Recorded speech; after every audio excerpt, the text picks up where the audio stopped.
In this tutorial I'm going to show you how to extend a more complex background in Photoshop.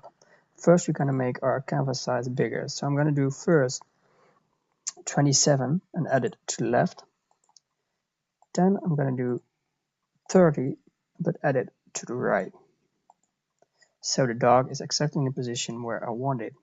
Now we're going to use our square selection tool and select the left side in a way that overlaps the picture. I'm going to use right click, fill, content aware. Okay, this can take some time. Now we're going to do exactly the same thing to the right side.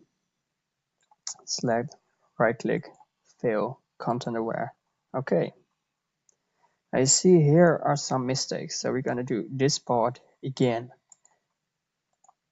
in exactly the same way, and I hope that it will be okay now. So now we have filled our background.